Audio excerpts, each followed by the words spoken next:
Then the recording has started. We will have the recording going until the presentations are completed. I've got feedback that we shouldn't record the discussion. That could be more difficult for people to ask questions and then so on and so forth. So if I forget to stop the recording when we start the discussion, let me know, so I will do that. And I need to share again.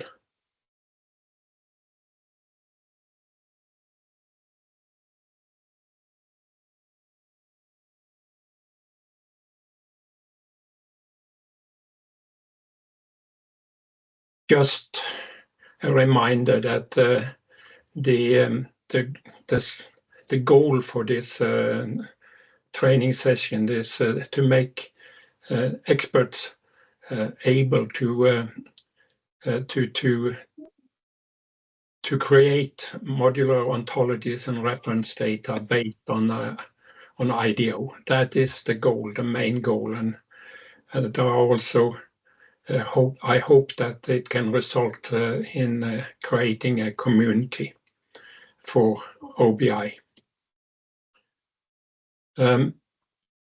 The agenda for today is first to recap some of the things we had last meeting on IDO, and also two weeks ago on DEXP, and also answer a couple of questions and issues we have had, so that do that up front.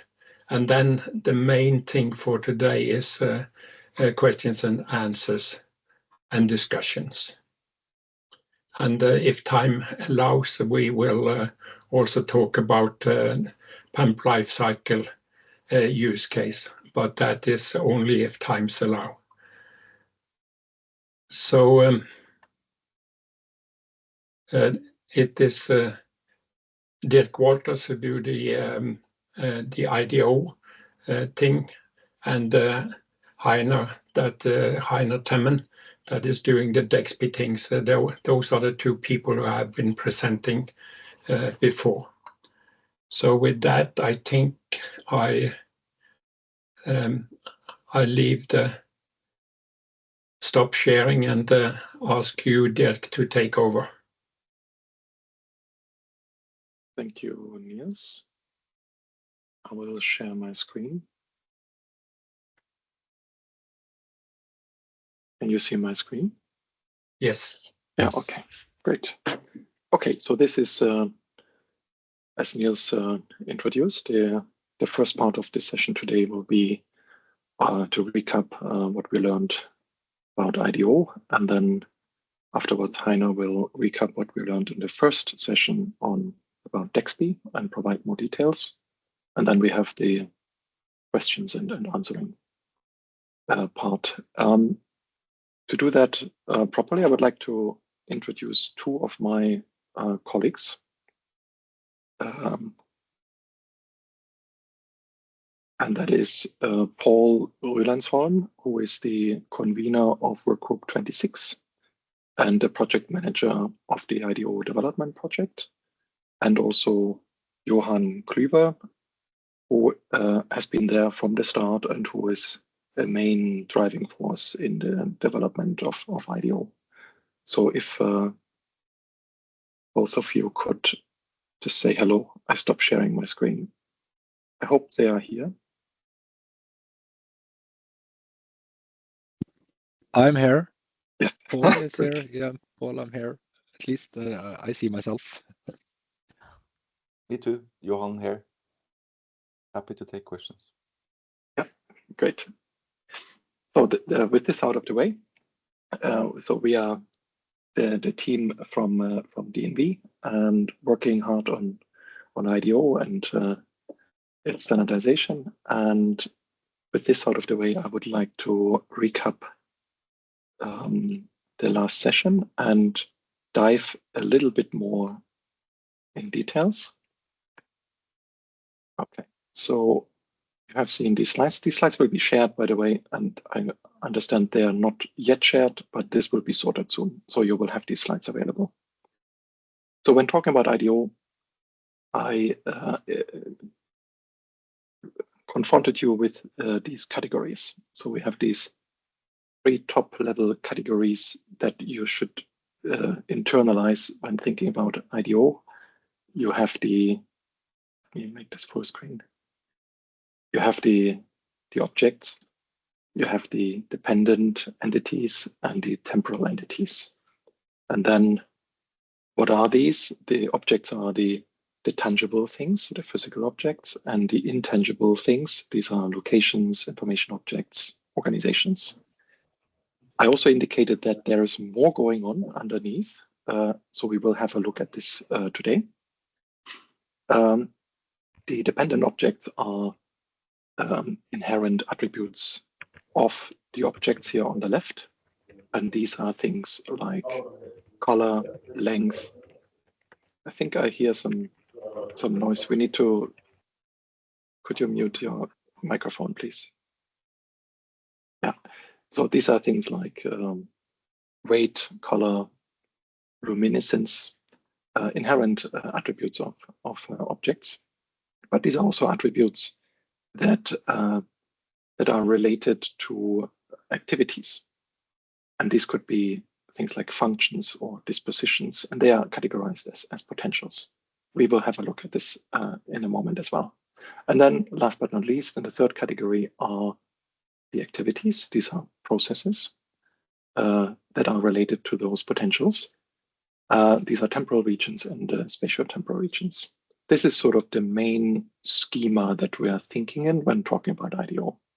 And then we had a look at examples. So there are tons of words that we see here, and we categorize them into these main categories.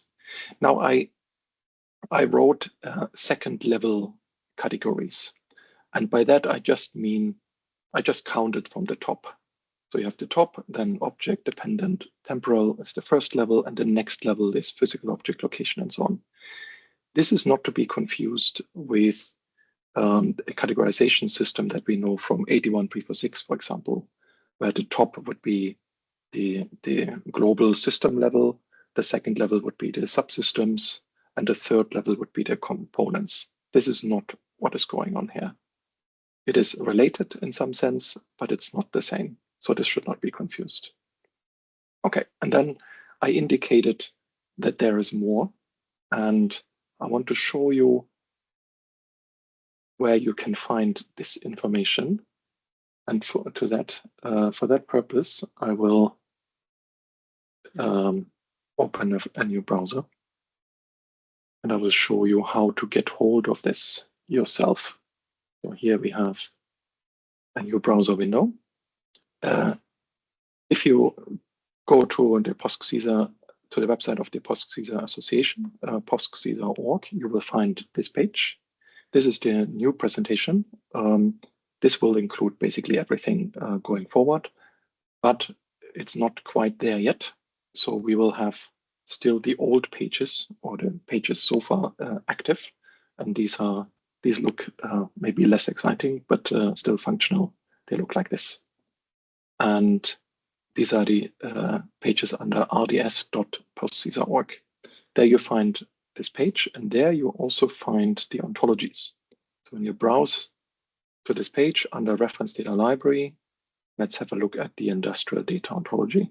This is a rendering of the content of the industrial data ontology. In fact, of the latest version 3.0. The ontology files for the previous versions are also available. There you have a list of classes, the annotation properties, the object properties. So this is jumping around a little bit, the data properties. So all of that you find here. And of course, you can click on those. So if you, let's say we want to know, now let's go back to our categories. Let's say we want to look at potential. So let's just do that. Let's filter for potential. We find the class here. We click on it, and this would be the information that is associated with this class potential. So this is a what I call second level class. Here you find some metadata that is relevant. So it's defined in the industrial data ontology. It is a primitive. You find a natural language definition. There's a reason for why this is a primitive. There's some comments. There's some references to other ontologies, in this case, the BFO ontology. There's an alternative name for it, realizable entity, and there's an example in natural language. And you can see its superclass, which is dependent, and it has subclasses, which is disposition, role, interest, and it is being disjoint, set to be disjoint from quality. This you can do with all the classes, properties, all the material that is contained in IDO, and you can obtain it in this way. But what I wanted to show you as well is how to get hold of the ontology file. There are several ways. One way is to click on the versioned IRI. Then you come to this less exciting index rendering here of the directory. But there you find files, and they are called LIS-14, and then they have different extensions. We typically like to work with the TTL extension, which is the turtle serialization format of the OWL ontology, but other formats are standardized as well. And this is the RDF XML format, the Manchester format, the NTRPL format, and the JSON LD format. So you can click on these files, and then you see basically the source code. This is the turtle rendering of the RDF graph of the industrial data ontology. So there you see it always starts with a set of prefix definitions. What are these? These are essentially abbreviations. Let's say we take RDF, and RDF, the RDF abbreviation stands for this IRI. So it stands for HTTP, the top level domain org, the W3 domain name, subdomain, www, and then this path expression. All of that is being abbreviated by RDF. And whenever we find RDF being used, this is what we should replace it with, this entire expression. And then at the end, we append type in this case. So then we have RDF type actually means this entire expression with type at the end. These are IRIs, and they are dereferenceable usually. They don't have to be, but in this case, they are. And when you do that, let's just do that just for the sake of it. So I open a new browser window, I copy and paste it in there, and I write type here, and I press enter, and there I find the ontology that specifies the RDF vocabulary. And here we see our RDF type, and it has a definition, and this is the definition of RDF type. So it has a display name label, which is type. There's a comment. There's a link to where it is defined, which is exactly the file we're looking at. And there's a domain and range for this property. So this is how this works. And this is I'm now back to the IDO file. This file you can simply download and then view it in your editor. You can also do that with all the other formats. Alternatively, what you can do is copy and paste this identifier.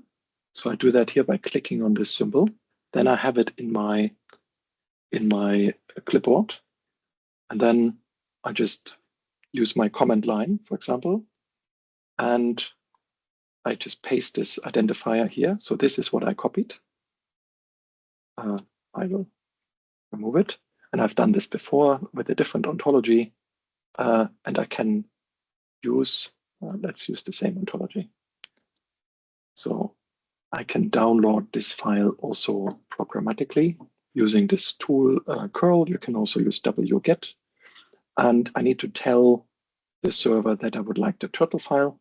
And then I give the identifier that we see up here of the ontology that I'm looking at. I press enter, and then I get the turtle rendering. The file that we just saw in the browser window, I now have in my text command line interface, and then I can simply channel it into a file if I want to. And then I have it available, and I can browse it in my editor if I want to do that.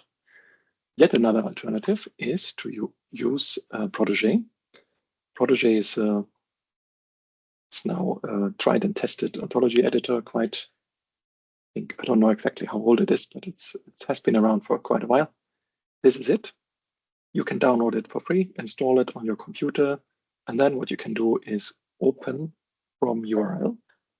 And now I copy and paste the identifier of the ontology. You can do that with the IDO ontology or any other ontology that is published here. I press OK. And then the little window that tells me the progress is in another window, so I couldn't see it. But now it's finished. Now I have my ontology available in Protégé, and I get the Protégé rendering of this ontology, and I can browse and inspect and see what's going on inside of this ontology. So now let's have a look at the class hierarchy. Here you find there are some more classes which I don't want to talk about now. The main classes are dependent, object, and temporal. Let me close this again. So let's look at object. And now I want to show you that there's a bit more going on in this class hierarchy. We find that there's physical object, there is location, information object, and organization. Functional object is a special thing we can talk about separately. And let's open the physical object. And there you see we find artifact, compound, feature, inanimate physical object, organism, face. We can open the inanimate physical object. What does it mean? These are physical objects that are not alive, they're not animate, and they are being distinguished from physical objects that are alive, because that might be relevant in some applications. And for each of these classes, you find annotations. This is important information that is worked out and included in the draft international standard, but it is made available for you here in the ontology document itself. So you are able to use the ontology and to figure out what is what without actually purchasing the draft international standard. Now, this is maybe something ISO doesn't like to hear, but this is part of the electronic insert. Okay, this is important to know. And you can do that for all the other ontologies in published here. We're talking about integrating standardized data models, and we suggest to do that by using ontologies and following this pyramid picture where we integrate reference data according to an upper ontology. And I have this pyramid picture in the slides, this one. So there on top of the pyramid, we suggest to place IDO. The further down we go this pyramid, we have more and more detailed and specific reference data that aligns with the main categories specified in IDO. And this is reflected in this picture here. This is the PLM suite of modular ontologies developed in the Ready Joint Industry project in Norway. And you're more than welcome to browse here and look into these ontology modules. So this graph is reflecting the architecture of these modular ontologies. On top, you have the IDO ontology, this orange bubble here on the top. You can click on it, and then you get to the IDO ontology. And you have other ontology modules. They're related to one another with these blue arrows. And these blue arrows are the import relationship. So when I click on core, I get to the PLM core ontology. And let's see what this blue arrow means again. So I click on the versioned RI. I open the turtle file. I see this is the identifier of my ontology. It is being declared as being an OWL ontology. And looking closely, I also find the import relationship. I can make this bigger. I find the import relationship, and it says that this core ontology imports the IDO ontology. And this is exactly what is depicted in this picture. This is exactly this arrow. it says the core ontology imports the IDO ontology. And of course, you can open the core ontology and browse around and see what is in there and how it is aligned with the top level categories that we saw last week. And we can do that with all the other ontology modules. For example, equipment is an interesting one. And there we could, let's say, go to ball valve.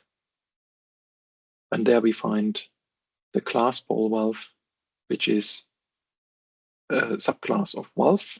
And there's some metadata supplied for that class. It is being specified in the equipment ontology. It is a rotary valve and so on. There's some form of explanation what this class is about. And there's some alignment information with external RDLs such as GForce, the PCA RDL, and there's even a DEXP symbol provided, or a symbol provided for that ball valve. Dirk, yeah. We have to watch the time a little bit. Yeah, sorry. Then I think I can say a bit more about reference data, but then I would be happy to hand over to Heiner, who will talk about DEXP. The floor is yours, Heiner, so just start.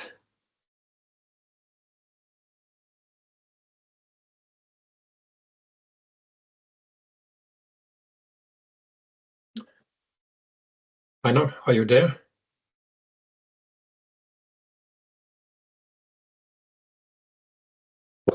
Yes.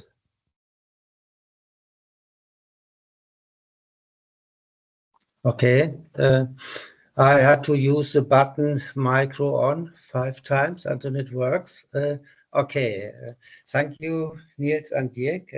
I will try to recap our good session 2 weeks ago, and perhaps let me start with some slides, and some slides we have more.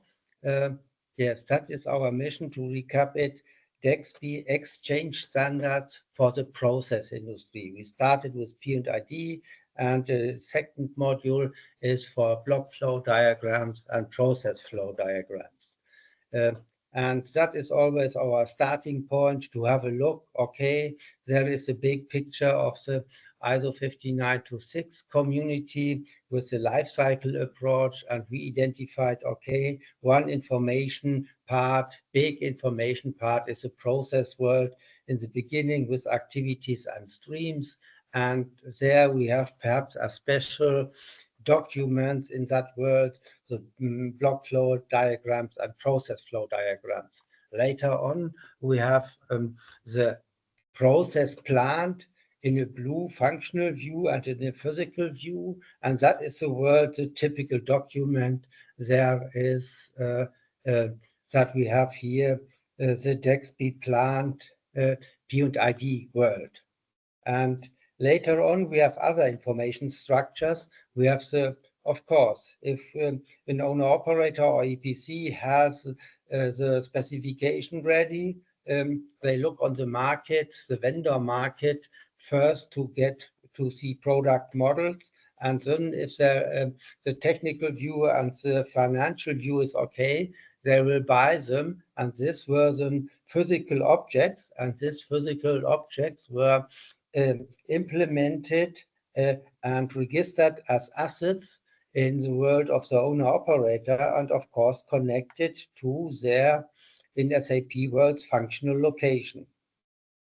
To recap, the new module, DEXP process to the left, the process, and DEXP plant covers in the middle the functional and physical objects of plants. And for other, of course, we work together with other initiatives which have specifications for, let's say, the procurement part or for the asset part. And on the P&ID, we have our typical P&ID, and we can see the P&ID covers the 3 typical groups, not in the name apparatus and machines, but the main part, the piping between, and the instrumentation to control the whole plant. That is covered by the P&ID. And the typical things, we have here symbols, we have labels, and of course, engineering content. And what we see more is something that is more in the world of the graphical view, that we have off-page connectors from one PID to the other, information as a title block not covered here, and we have some kinds of additional annotations. The important thing is that the concept from DEXP covers this different parts and, of course, the whole topology between the different objects on a PID. And we from DEXP, we did not create a new standard. What our view was, we had a look for the different parts. What are the best standards in the world that we can use for the specification of this transport standard? And this one is perhaps for the plant structure, ISO 10209 for apparatus machines, and for piping, the groups from ISO 10628 for instrumentation, for the blue part, for the functional part, the IEC 62424 for the mechanical things, IEC 61987, and for communication, the main, our ISO 15926 part 4. Very important to know for every user is that is applicable for IEC, ISA, DIN, and perhaps, let's say, for other company internal standards for P&ID. It is not restricted to these standards we see here. It's only the exchange standard. And here perhaps the results for the identification and for the breakdown structure, we have the major terms, we have in other specifications as well. And to be open for other, we have additional things like area, systems, or traits. This part, perhaps I will explain a little bit more. That is the examples for apparatus and machines. In apparatus and machines, there are 21 groups of ISO 10628, and we use them as, let's say, first level, the functional design level, and that is our blue world, and we have here the typical things like vessels, pumps, heat exchangers, compressors, and so on. And then one level deeper, we specify the pumps that we have different types of pump, perhaps a centrifugal pump or oscillating displacement pump, and so on. That is on the asset specification level, and this is on the functional level. And then we have to consider, okay, we model it with UML, as I said, with classes and subclasses, and we have more. That is the UML possibility to use part-of relationships. Every equipment apparatus machine can have chambers. And we see, okay, everyone can have nozzles.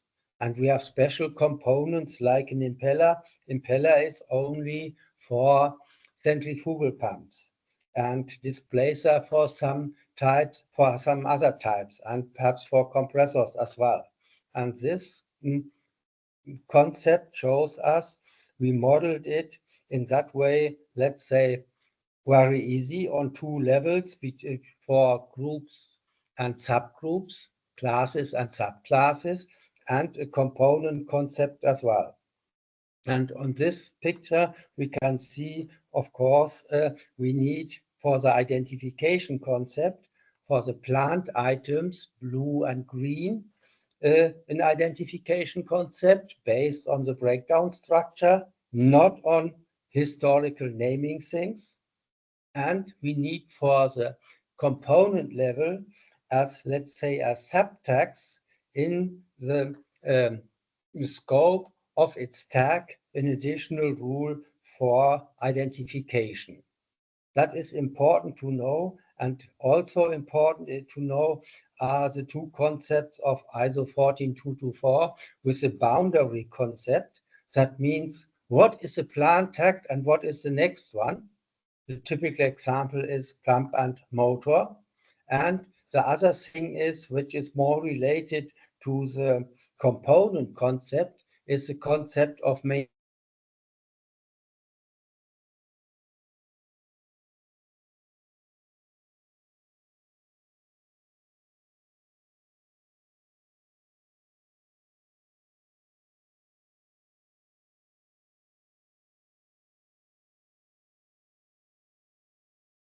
and we can explore the world of DEXP, of the different specifications for the user in two ways.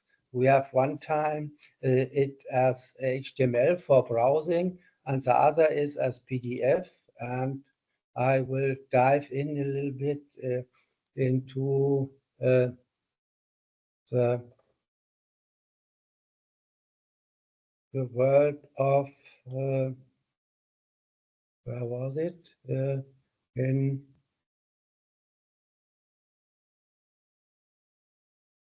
Okay, I have it.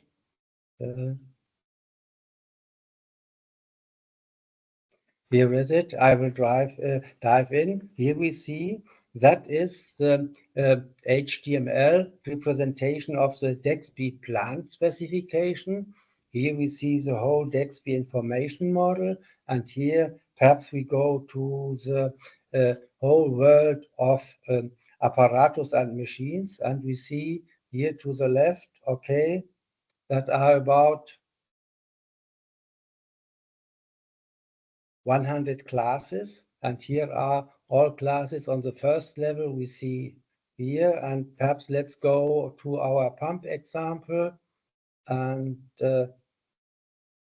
here is pump, and here we see, okay, the modeling of the whole pump as a subclass of equipment and which properties are related to this pump. And we see the subtypes as well, and we see also the definition of the attributes and the reference to, in that case, in that specification, to the old POSC Caesar world. In the next release, we prepared it that we have also only the reference to part 4, at least edition 3, or the newer ones. And here we can have to go and browse through the whole specification. And in the PDF file, we can do, let's say, thing, another kind of format. And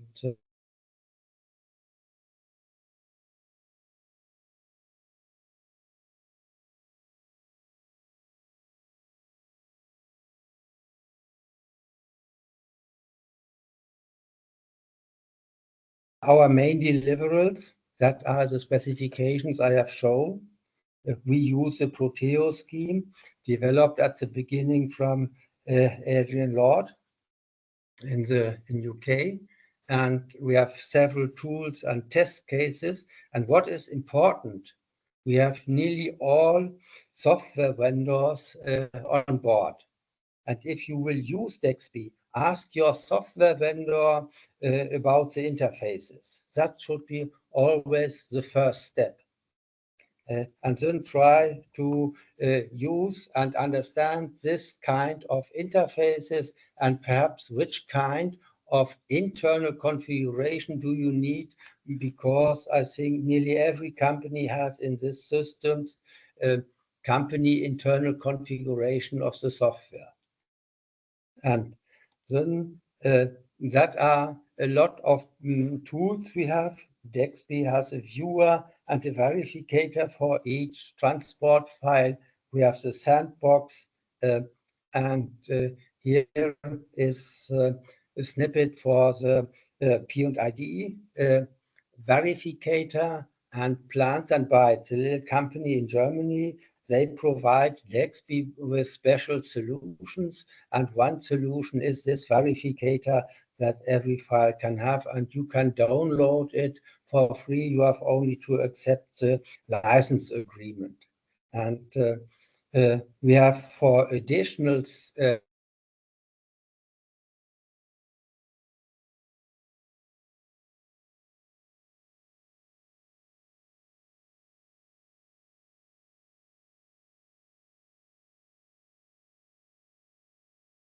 use are, of course, the primary RDL for DXP is part 4.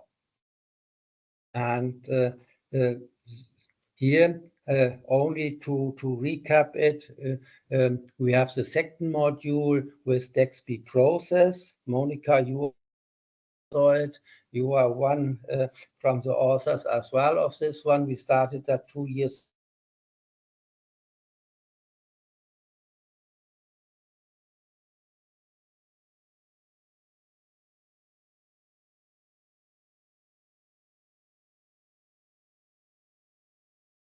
Started some years ago with the POSC, and we added the first part, and now the first release is published, the specification, and we can find the specification in a similar manner as I have shown it as POSC for PDF and for HTML to browse it. There are the links, and there is a very good publication about these things. David Cameron was or is the main author, and from this specification you are there, Monica, as well. And in our team, DXP 2.0 will combine both process and plant in one serialization format, and this will be done next year. And to finish the things about DXP, I summarize some modeling guidelines we use. As I said, UML subclasses, class and subclasses with part of concepts.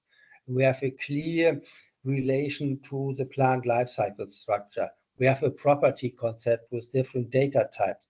Our UN concept is based on the UN codes as original source. We have an inheritance of the properties along the class subclass line. Let's say from equipment to pump to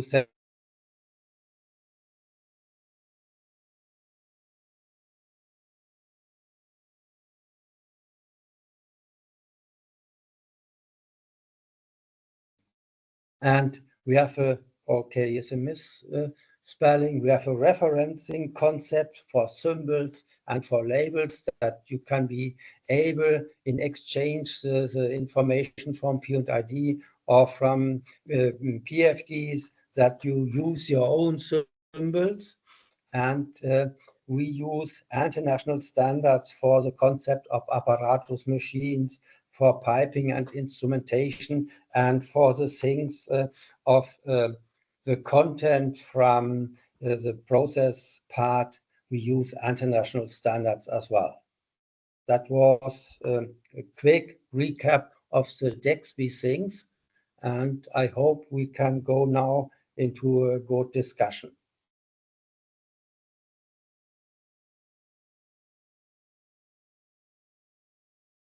Yeah.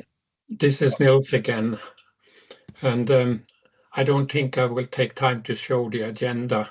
You all know that the next thing is the discussion, and I think we will start the other way around and take the questions and the answers for DXP first. I don't know if I should show the chat from the first meeting we had, or if you would do it, Heiner, or how you would run this.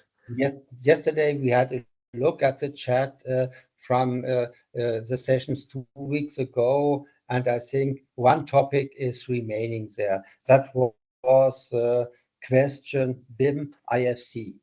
And in the moment, there are many activities to get in touch with BIM and with IFC. IFC means industry foundation classes. And let's say there is a whole definition world from the smart building group or initiatives. They host the IFC definitions, and the main part is the world of buildings. And they have additional domains. And one domain is perhaps, I know, for railways. In the moment, there is no additional domain for process industry. But there is an initiative to build up or set up perhaps an additional domain for process industry. But we should be very clear that they shouldn't define the process industry world, let's say, in their view. We have to work together and try to reference our definitions. And we all know there are IFC interfaces between 3D software and construction software. And one of the initiatives I know is that there is from the IUGP interoperability group, there are contacts with the IFC guys in the Netherlands, and the name, I think, the technical head of the IFC specifications is Leon Berlo. That perhaps as answer from my side. Of course, we know there are many national initiatives, but we should always try, if we think in solutions, we should go to the highest level, and that means to the IFC guys. I promise to stop the recording when the discussion starts, so I will stop it now. Okay.